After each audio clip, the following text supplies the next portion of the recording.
Today we're taking a look at the Powkiddy A13 portable emulation handheld console. This is one of the latest releases manufactured in China.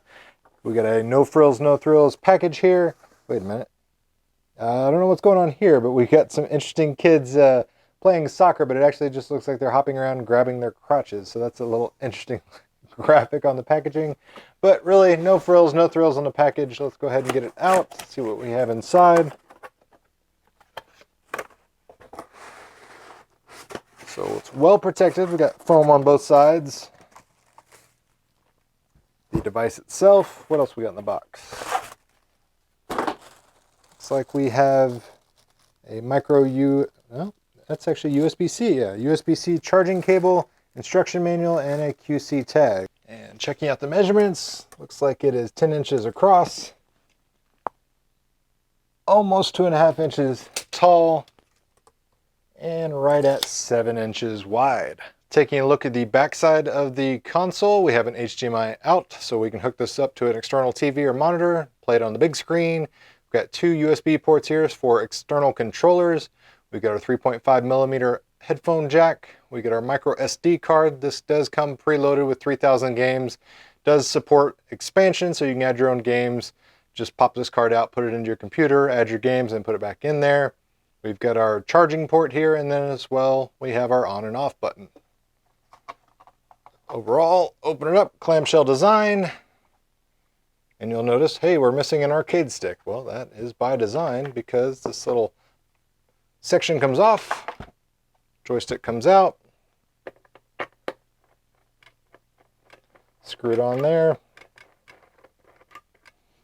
One thing interesting, there is real actual arcade buttons on here, and they put little protective plastic covers on each individual button. So that was kind of new. I've not seen that before. We also have a nice looking 10-inch display screen. Again, we've got that protective film. Always satisfying to peel that off. One giant speaker underneath here. I believe this is a 4 ohm 3-watt speaker. Definitely feels kind of hefty underneath there. We've got our options over here in the corner. So we've got select, start, back button, volume up, volume down, and then again, joystick, arcade buttons. Let's go ahead and turn it on and see how she plays.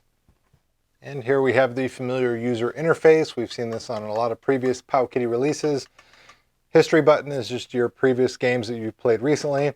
We got our game folder. So this is all our emulators and our consoles. So we got CPS, FBA, those are your arcade emulators. So we got your Capcom, your Final Burn Alpha, so your arcade games, your Nintendo, Game Boy, Game Boy Advance, Game Boy Color, Game Gear, Mega Drive / Sega Genesis, Neo Geo, PlayStation 1, and Super Nintendo. Back out, got movie. You could put MP4 files on here and play some movies. Don't know why you would, because this is meant to play video games, not watch movies, but the option is there. File, this just allows you to go into the individual file folders. You can launch the games through here, but it's much easier to find and launch them through the game folder. Settings, we've got language settings, and hey, look, they spelled English right. Previous Powkiddy releases, they didn't spell English correctly, but we got different language options. Display, this just changes it from full screen, or if you want the 4:3, with the black bars on the side for the perfect aspect ratio a lot of these original games ran on. Theme, this just changes the background. Backlight, that's just how bright your screen wants. We'll leave it at the highest setting. Timeout, this is just if you want to set it to go to sleep for inactivity. Connection, so if you want a computer or handle connection. Clear all the settings, restore it to factory, and that's it. So one thing I've noticed right out of the gate, just like previous Powkiddy releases, there's some definite issues with the titling of some of these games and the pictures. It just doesn't match up. Some have pictures, some don't. Some of them have really poorly translated names for the game. You can navigate with the joystick, or you can use these far buttons. Go page by page, but right out of the gate, you'll notice a lot of these. So the Punisher, we've got a picture of the Avengers. Punisher 2, I don't even know what that game is, but it's definitely not Punisher 2. So you'll run into that a lot. If you really want this super cleaned up, you can do that. Like I said, take out that SD card, put it on your computer, and clean it up. But for something like this, this is really kind of a good thing for the kids. You can give give this device to them. They can play their little hearts out. They're not going to care about all these issues like that. If you're, you know, a hardcore gaming enthusiast, then yeah, this is going to drive you crazy, because it does make it a little difficult to find some of the games you want to play when they're poorly translated and not named correctly. And some of them are just not even in alphabetical order. So we got all our B's, and then all of a sudden we got Savage shot a bubble, whatever that is, bubble bobble, and then pirate, bull runner, burglar. So it's got a lot of inconsistencies, but overall the games play well.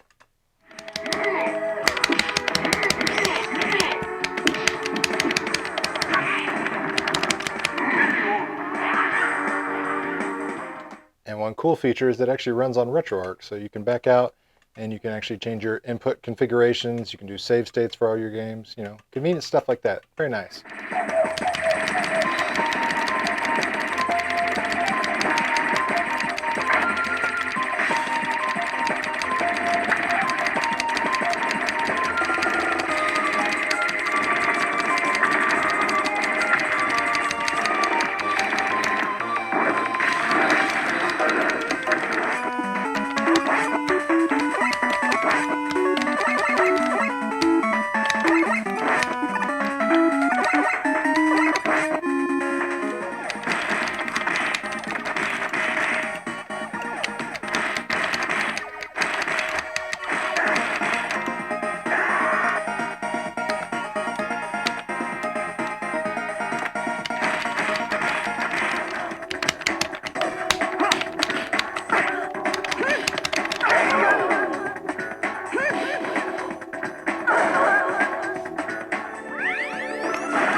Testing out some of the other features. I've got the HDMI cable coming out of the machine, hooked up to a portable display here, and I've also got a Sega Genesis USB controller to test out the USB functionality, see if we can get this working.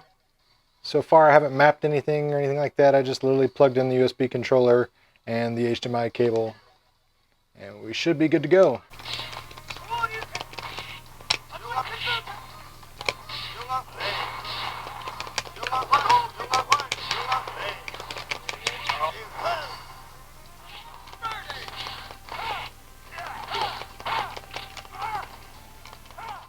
So overall, this is a neat little portable handheld device. It is kind of hefty, so it's definitely not something you're going to be sliding in your pocket by any means.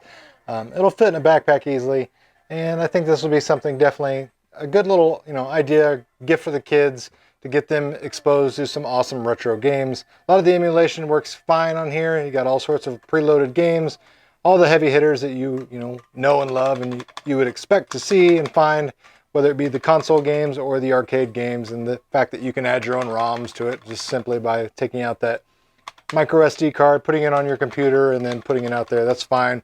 The joystick is a Sanwa clone knockoff. If you wanted to take it out and replace it with the actual Sanwa JLF joystick, you can do that. You just take out the screws at the bottom of the machine, open her up, and then replace the joystick. Same thing with the buttons. You can do that as well. Screen is nice. 10 inches is a good size. Overall, it's a nice little device. $99 is the MSRP. If you're interested in picking one up, I'll go ahead and put a product link down in the video description box below. Otherwise, that does it for this video. I hope you enjoyed the content. If you did, make sure you hit that like button. Share this video with your friends if you found the information helpful. And as always, thanks for watching, guys. It really means a lot.